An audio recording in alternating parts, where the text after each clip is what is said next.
Thanks, Kelsey and Andrew. I can't believe it either. I swear we were just in Pasadena, California at the Rose Bowl. But spring football practice is about to wrap up for 2016 in just 3 short days. Offensively and defensively, both sides of the ball have seen exactly what the coaches want: progress. But they are a long way off from where they want to be come September 3rd when they start off their season inside Kinnick Stadium against Miami, Ohio. On the offensive front, carrying over from last season, quarterback C.J. Beathard seems to be in full control, but can still make improvements. When you get to the point that CJ's at, the things that you're looking for are quicker decisions. Not just making the right decision, making the right decision quicker. The second is, where you put the ball. Not just where it went to the right place and we caught it. Did it go to the right place and we had a chance to run with it after the catch? We covered former Iowa center Austin Blythe and his NFL prospect journey yesterday. So who is replacing him? Iowa might have got their answer out of spring practice with Sean Welsh. And obviously, Sean's played up and down the line. He's kind of built like a center, and he's a tough guy, and he's a smart guy. And if we'll still work. James Daniels there too, but that could end up being this. Sean could end up being the starting center in August for us. As far as the defensive side of the ball, Iowa lost Drew Ott last week to the NCAA's decision to not let Ott get a 5th year, but they keep his replacement with Parker Hesse. Josie Jewell at the linebacker position, Jaleel Johnson on the line, and Desmond King at defensive back. Still a lethal defense coming from Iowa, bringing passion with them. There's a demeanor, there's a tempo, there's an attitude, there's how do you carry yourself, and what does football mean to you? Do you have a passion for it? Is it important to you? Some guys, play the game just for, to be on the team. Some guys go out there and play because they love the game, have a passion for it, and they want to excel at it. It was also released on Tuesday that defensive back Maurice Fleming has elected to transfer from the Iowa football program. He will take advantage of the graduate transfer option. Well, now that we know Iowa's current football team is looking like, let's find out what some former players are up to. Taylor Brooks is back in the studio with our next NFL prospect. Taylor?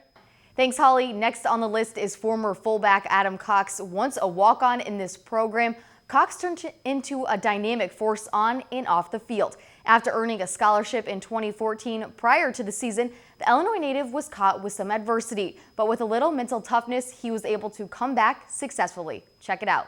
Just walk me through that injury and what exactly happened.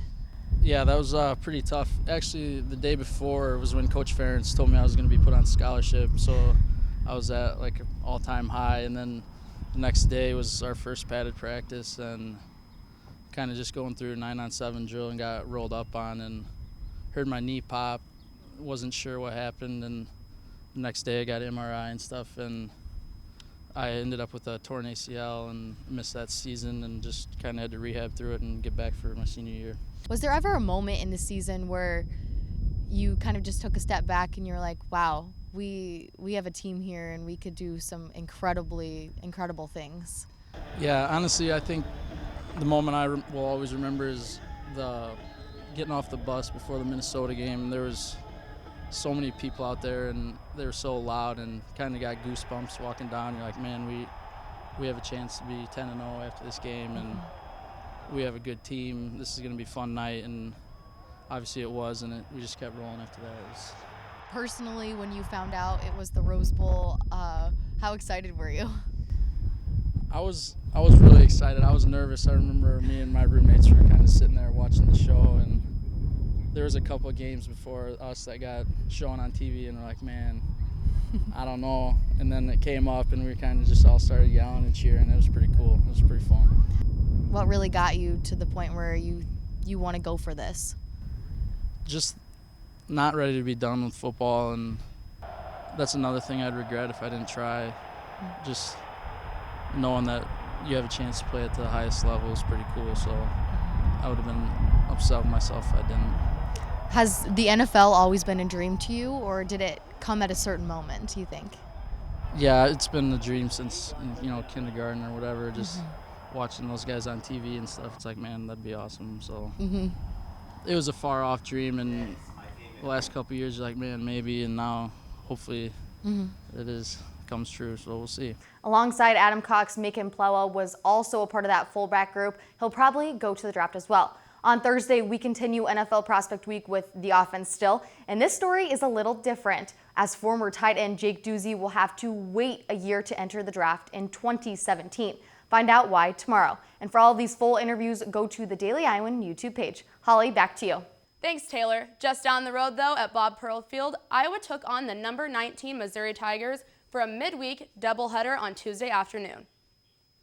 Mizzou took Game 1 7-1 and also capitalized in Game 2, winning 11-4. Head coach Marla Looper commented on the two losses, stating, "You let a good ball club like that get a few on you, and it's hard to come back.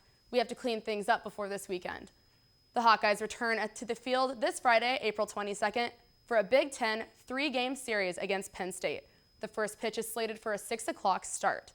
On the flip side of things, Iowa baseball did have a game in Peoria, Illinois against the Bradley Braves on Wednesday night. That game was unfortunately canceled due to weather and rainy conditions. The game will not be made up, but the Hawkeyes return to Iowa City on Friday night to kick off a 3-game series against number 18 Michigan. A tough matchup, no doubt, but a great test for head coach Rick Heller and his team. Back to you guys at the desk.